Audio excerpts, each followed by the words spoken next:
What is up, ladies and gentlemen of YouTube? My name is Oxtane, and today we are going to be looking at the third part of my Naxxramas God video for Resto Shamans. This time we're looking at the Abomination wing.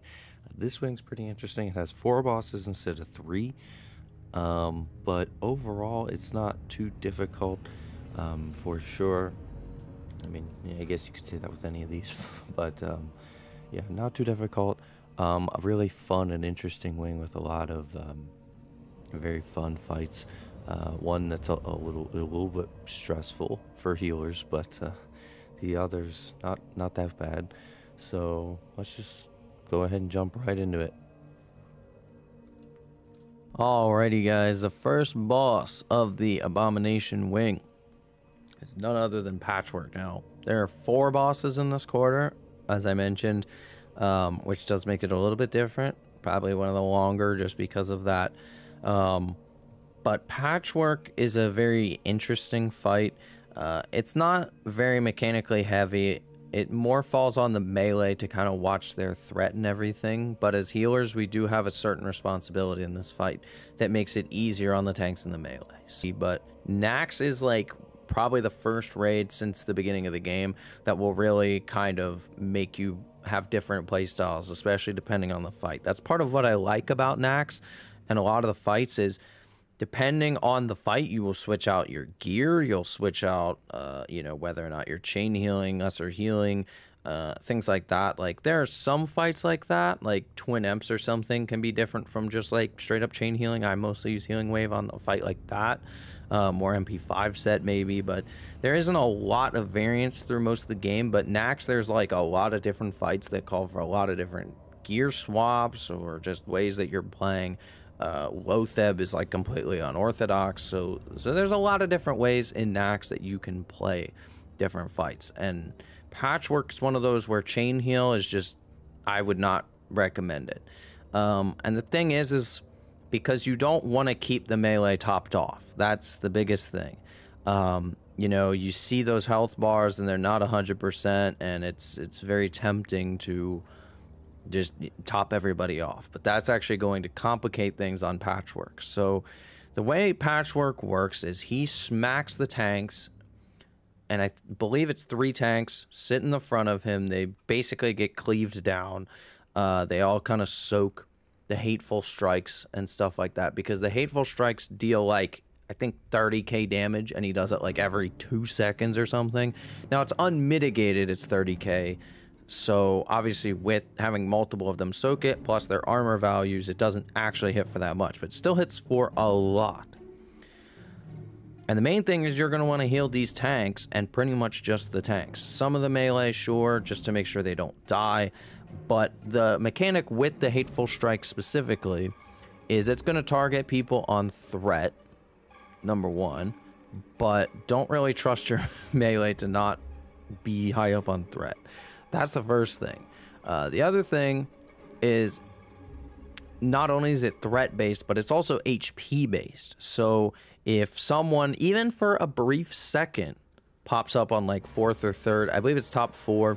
So if they pop like 3rd or 4th on the threat meter for like a second and they're like full health, they might just get insta-gibbed right there, and the melee get cleaved as a result of that. So it's not that you don't want to heal people, but you just want to be cautious of how much you're healing and who you are. I mean, if you don't normally have a threat meter, even as a healer, like I can kind of understand that you should have one, especially for this fight, just so that you know who's on the threat. That way you don't just get someone insta-gibbed by the boss. Because on top of the hateful strikes that go out constantly for a ton of damage, the regular melees go out, I think every about a second or a little less, for about 1.5 to 2k damage per swing. So this boss just chunks, okay? Like that's the biggest thing. Like there's no fury prot on this fight because they will just die. So all your tanks are going to have shields, and that's why it's going to be hard for the Zug Zug melee to just not do what they do best in Zug Zug, because they will pull threat over a tank with a one-hander and shield. So we do have some responsibility on this fight, for sure. And as far as the positioning, you can see it here for a while. Just, you know, tanks in the front. Just lesser healing wave, I would say, or healing wave, depending on how your heals are being staggered. If you fear that your tank is going to die, just spam lesser. Otherwise, you can queue like a higher ranks of healing wave. It depends on your plus healing. It depends on your MP5. But this is probably going to be a fight where you major mana and where you dark rune, because it's a decently long fight, because a lot of the melee are watching their threat, and you're going to burn through mana quicker if you're using higher ranks, and also especially if you're spamming lesser healing wave, because you can just chunk through your mana very quickly. So this is a fight that, especially early on into Naxx, when people aren't doing as much damage, Mana Tide is really big, Dark Runes, Major Mana Potions, things like that. Bring those for this boss specifically, if nothing else, because it's probably going to be one of the most important fights to bring that kind of stuff on. And you kind of just line up in the front of the boss, obviously far away so you don't get hit or anything, and then just kind of place your totems. No one really moves on this fight, so it's pretty easy. And we'll go ahead and we'll look at the VOD real quick from Mr. Z-Talks and have it sped up here a little bit so you see him pull the boss. And you see everyone's positioning. Notice no banana beams going out in the raid. That's for a reason. You see all the healing wave effects on the different melee and especially the tanks. And like I just explained, that's pretty much the name of the game here. Now, this is 2 times speed, so he's not actually dying this quickly.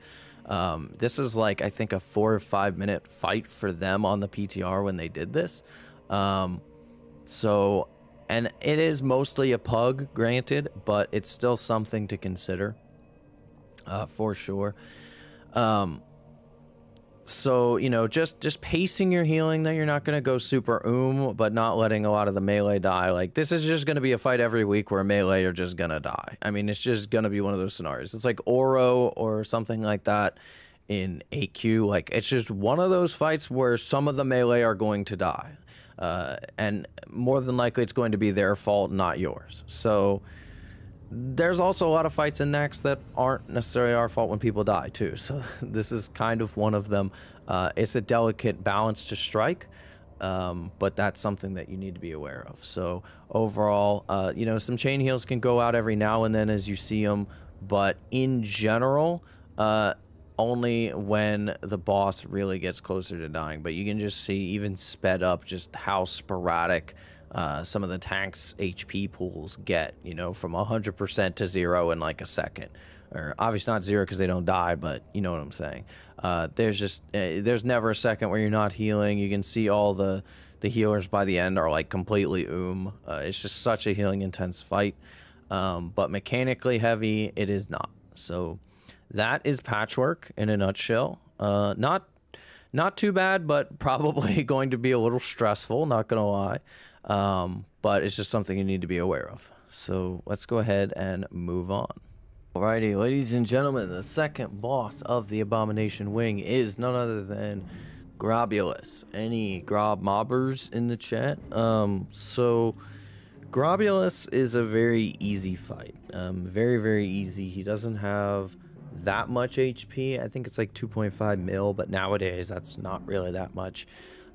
He dies decently quickly and mechanically doesn't have a lot to him, but a few things for us as shaman healers to take care of.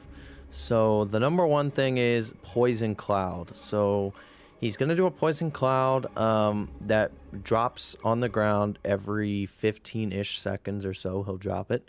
And it'll remain in a spot and it'll slowly expand over time. So it's basically a circle. And because these drop, the tank is going to move the boss around the room, basically just like a Nubricon. He's basically going to go around in this C shape where this vent is, more or less just going to take the boss around there. And obviously all the melee and stuff will adjust, right? And, you know, they'll just keep moving him around like that because of the poison clouds that keep dropping. We kind of usually just pretty much stay right here, more or less in the middle-ish of this C. Replace totems when necessary, because if you place them like over here at the beginning and then the melee are over here, they may not reach. So just replace totems when you need to throughout the fight, and you'll need to replace them because Poison Cloud actually damages totems. So if your totems are in range of it, they will die, which is kind of interesting because a lot of those mechanics kind of ignore the totems, but in this case, the totems will actually die. So obviously just get out of it. It does nature damage. If you want to pop a GNPP, you can before this fight. I don't really think it's necessary, but if you want to err on the side of caution, then be my guest. So that's the thing. He's going to move the boss because of that. Just avoid them. Replace your totems, especially if they die in the poison. Slime spray is just a frontal cone thing, but the only person getting hit by it should be the tank. And it'll spawn like a little ad. The off tank will pick it up. Melee DPS just kill it. Shouldn't be too much of a big deal here. Chain heal is pretty nice on this fight though. Patchwerk is kind of the exception, and I mean even then you can cast it, right? But not, I wouldn't recommend it as much, just because of the amount of damage. But on Grobulus, different story. The slimes, they pretty much do an AoE disease cloud when they come out, as a result of the slime spray. So if people mess up or somebody pulls thread or something and it just happens to do a frontal cone and hits a bunch of melee, it'll spawn a bunch of ads and do a bunch of disease clouds, which might be a wipe. That's really the wipe condition here, is just a melee not watching their damage, and then the breath goes out on the whole raid instead of just the tank. That's really the main wipe condition here. Other than that, it's just such an easy fight. I don't really see it. Especially if you beat Patchwerk, Grobbulus is a joke in comparison. So just get rid of the disease cloud, disease cleansing totem. Make sure that your totem doesn't die when it comes to those. Just if anyone enters in those fallout slimes, just be ready to cleanse them. Now, there is another disease that you don't want to just cleanse randomly. And it'll go out on a random player. It's called Mutating Injection. And it's cast on a random player in the raid every 10 to 15 seconds-ish. It has a 10-second duration. And when it cleanses or expires, it does an AoE explosion that hits all nearby players for like basically 2k damage. So you do not want to cleanse it until they get out of the way. Think of it kind of like the Baron Geddon bomb from MC, but instead of just exploding everybody, it's just going to do a bunch of damage, and it's a time thing, but you can cleanse it, whereas you couldn't cleanse the bomb on Baron, right? And you just want to make sure they're away from everybody, they're not in range, and then you cleanse them. So try not to have the totem down the whole time. It's okay in certain intervals, but maybe replace it just so it's not down in case someone in your group gets the disease and then explodes on everybody. Once the boss reaches 30%, he'll cast that even faster. He'll cast it like every 5 seconds on a random player. And then they'll also, drop a poison cloud on the ground, just like the rest, and you need to cleanse them in a safe spot so that doesn't happen either. So that's pretty much it. It's very simple. So we do have to cleanse some poisons and some diseases, but it's more just about the timing than anything else. So I would recommend honestly using just like raw decursive. I wouldn't even really place the totems as much on this one because they die on this fight, but also because if someone in your group gets Mutating Injection, you could wipe the raid if you prematurely cleanse them. So that's a no-go. Those are really the main things. Other than that, it's very, very easy. And we'll go ahead and look at the VOD here from Z-Talks. So you can see Grabulus just slowly kind of just back him around the room. You can see the cloud on the ground right there. Just don't stand in it. And it just slowly kind of expands over time. But yeah, it's basically just in a circle. You see the fallout slimes, another one of the disease or poison clouds right there. And again, that's pretty much it. And you see, you kind of have to adjust your positioning as a healer. You kind of do just follow them. You might have to replace your totems and everything like that. But it's not a super long fight. This is 2 times speed again, just like Patchwerk. So keep that in mind. But yeah, a pretty simple fight overall, not very mechanic intensive. Just have to cleanse people in the right spot. And I guess, you know, kind of the soften rage on this fight is just the clouds just expanding to the point where you have no safe spots left to go. But it really shouldn't get to that point, just because he dies fast enough that it's not really an issue. Alrighty guys, so next up in the Abomination Quarter is Gluth, however you pronounce it. Look, the big zombie dog boy. Okay, that's the next boss. And this boss is not too bad. It can be a little stressful at certain times for healers. Just the first time you see some of these mechanics, it's gonna be like, whoa, what was that? So, but in general, it's not that bad of a fight. It's not that difficult. Just takes some getting used to, as most of these fights do. So you're gonna start out the fight going down into the poison tunnel, and then you're gonna jump. So everyone basically off the bat of the fight is gonna be at like 70-ish% health. So just mass chain heal. Everyone's getting set up. The boss is gonna get pulled all the way to the back here and facing away from the raid. Main tank in the corner, melee DPS on us, but us as the melee group shaman a little bit behind that, just so totems everything. You want to keep tremor down. That is the most important totem for you if you're in a melee group, is to keep tremor down, because within range of the boss, he's gonna do an AoE fear within 20 yards, and it's gonna last 5 seconds. So it's a pretty long fear, so you want tremor down, and it's cast like every 20 seconds. So it's the most important thing you can do on this fight for your melee brethren and your main tank, because they're not going to have enough fear breaks to break every single one of them, because they happen so often. So it's very important. Can't stress that enough.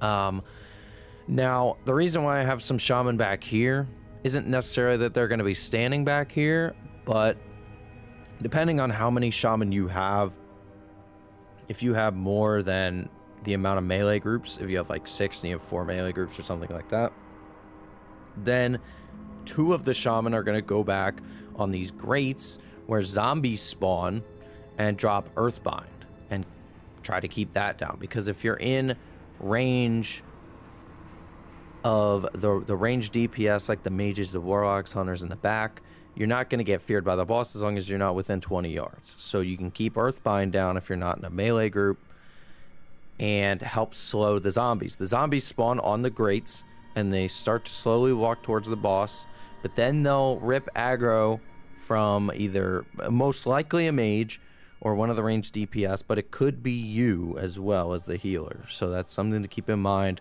Rank 1 Earth Shock, if they start coming towards you, they don't take particularly long to kill, so the range should do a decent job of that. And it's mostly down to the mages to help keep them slowed and everything. But if you're in an excess group, if you're in a group with mages or priest healers or something, and you don't need to drop Wind Fury or Tremor, be in range of the boss, then you can help with Earthbind, slowing the zombies down, rank 1 Earth Shocks, things like that, or rank 1 Frost Shocks, I'm sorry, not Earth Shocks. Just things like that that help the ranged do their job on this fight, because the zombies will hit for a pretty decent amount, especially on Clothies, and they'll give a stacking debuff that increases the physical damage taken each time. So it's important that they don't reach you or anybody else in the raid, and omni important that they don't reach the boss, as they'll heal him for 5%. So that's the zombie mechanic. So depending on your group setup, you may be on Earthbind, Frost Shock duty. If not, then just be in the melee group, keep Wind Fury down and Tremor. They can complain about no strength of Earth all they want. You could try to be a little sweaty and min-maxy, especially if you're a totem twisting shaman specifically, where you know the timer of the fear is 20 seconds, your DBM timers are accurate, and you drop Strength of Earth, then like right before it, you should be able to time it, if you have weak auras for your totems, that you drop Tremor like right when the fear goes out, and it should be like almost an instant tick. So that is something that could possibly help you and make it a little bit easier in this fight, and also help your DPS. You're going to burn a little bit more mana that way. So it's just one of those things that you can choose to do, might make it a little bit easier, or just simply replace Tremor when you see there's like 5 seconds or whatever left till the fear goes out, and the Tremor tick should be almost instant. You can technically batch Tremor at the exact same moment the fear goes out, but that's very tricky timing to get down, so I wouldn't really recommend people do that unless they really know the timing of it. As far as everything else, there is a mechanic that goes out that's going to be very scary the first time you see it, and it's called Decimate, and it occurs about 2 minutes into the fight. So you may not see this depending on how long it takes your raid group to kill it.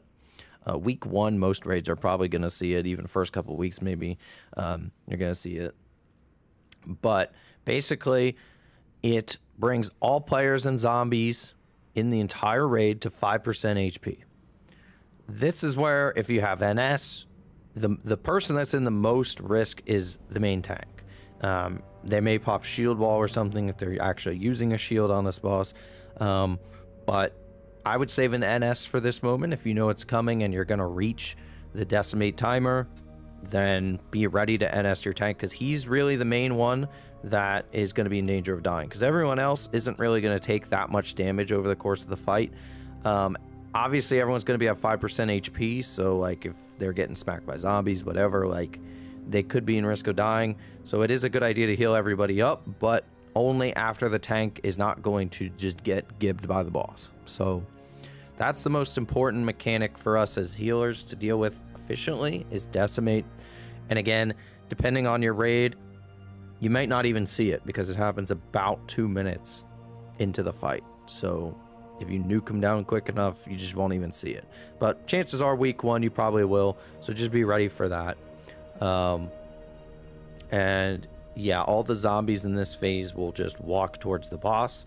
They won't attack people with aggro anymore. They'll just walk towards the boss. So, you know, I wouldn't recommend people sap her until they're topped off, mostly, just because everyone's so low on HP, but it kind of just depends. So that's, you know, that's a little scary when you first run into it, but that's really it mechanically. Just the zombies, if you're in an XS group, help slow them, drop Tremor, keep it down, time it well, and then just heal everybody up, especially keep the tank up when everyone gets hit by Decimate, if it goes out in your raid. And we'll go ahead and watch a quick VOD from Ztox here. Turn it 2 times speed. And I believe this is their kill tempt on the official Blizzard PTR. So you see them going in on the tunnel here. Everyone does take a little bit of poison damage. I don't think it's necessary to pop a GNPP or anything like that. It's not a ton of damage. And then everyone kind of drops. So you see everyone basically at like 70, some people at half. And you just see Ztox take them into the corner right there. You're going to see the fears go out. Ztox death wishes the first one. So he's good there. But yeah, you just keep the tremors down. You can see the totem placements, everything like that, because the boss is just literally going to be tucked all the way in the corner here. You can see the zombies in the back of the room, some of the earthbinds in the back of the room, things like that, as they do have 7 shamans in this group. So there are, I believe, 3 in the back grates as well. And you just, yeah, you see the fear go out and everything. And that's pretty much it. I mean, it's not too mechanically intensive of a fight or anything like that. I don't know why the VOD is just lagging very badly and it's just freezing, but that's apparently what it's doing. But you get the general idea, and that is Gluth. Alrighty guys, the last boss of the Abomination Wing is none other than Thaddeus. Now, this fight is 2 separate phases, and the first phase is these 2 adds, which is Stalag on the left side, Fugan on the right side. They generally do the same thing, except Fugan on this side has a mana drain. So all the ranged DPS and any excess range group shamans are going to go over on this side, with 2 of the tanks just to tank him, while all the melee DPS and a few priests and a few shamans in the melee group go over to Fugan's side. Now he has that mana burn, which is a 30-yard range, but there's a way that you can just outrange it. You know, they're just going to tank the boss pretty much over here on the platform. There's these little dips. You can't see the one down here, but there's these little dips on either side at the platform, and you can range the AoE mana burn. So every healer on the Fugan side is just going to stack on there, and you still have range for your totems and everything. It is a 30-yard range, so your totems should still reach even if you placed them over there. And he's just going to do like an AoE thunderclap thing. The tanks are going to get swapped out, so whatever tank has the highest threat on each of these is going to get punted over to the other side. They're going to switch.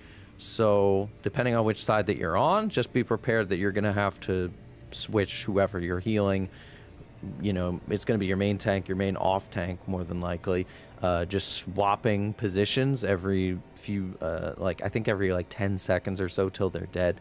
These ads have about 500k, so they don't have that much, and they need to be killed evenly, or else one of them is going to res the other. So as far as that's concerned, that's how that phase works. Relatively simple. Once they're dead, everybody moves on to the main boss platform. And oopsie, I did not mean to make that a massive shaman boy. Alright, and so we're just going to move everybody over to the main platform over here. When those ads are dead, everybody jumps over. You have about 20 seconds or so, I believe, before the boss engages, so you have plenty of time. You actually do not drop combat, so unfortunately you cannot drink, so don't try to use too much mana in the first phase, as you can't drop combat like Neff or anything like that. So once Thaddeus becomes active, he has a lot of health. He has like 6.7 million health. Sounds like insane, because that is an insane amount of health for a vanilla boss, but there's a catch to this. Similar to Lotheb, people are going to get a DPS buff on this fight. So the main mechanic of Thaddeus is Polarity Shift, and one side of the raid, it's still going to be a split raid, basically just like the first phase. Everyone initially, when the boss engages, is going to stack up at the beginning, and I'm not going to move all these icons, but everyone's going to stack up basically right in front of the boss. Main tank will tank him right here, and then about 15 seconds in to the boss being active, he's going to do Polarity Shift for the first time, and it will make half the raid positive polarity and half of it negative polarity. So it's going to split the raid yet again, 50-50 split. You have about a 5-second or so grace period when this gets activated, so don't freak out too much. 5 seconds is actually a lot of time. So 5-second grace period to get over to your respective side. So everybody that's positive, I mean, you can really go either way, but I would say like positive over here, left, or negative over here. And then every, I believe it is 25 to 30 seconds, he's going to swap. So then people are going to swap. I believe the tanks don't really swap, but everyone else does. So everyone else swaps polarity, and you're just going to move over to your opposite side, right? So, okay, boom. You know, you swap sides, right? And you just do that until the boss dies. Now, the other thing, why this boss has so much health, is there's a damage bonus of 10% for each player near you with the same polarity, up to like, I think 200% damage. So that's why you're doing literally double the damage of a normal fight, with world buffs potentially more, right? So that's kind of the thing to this fight, and why he has so much HP is all the melee, all the just DPS in general are just gonna pump Thaddeus.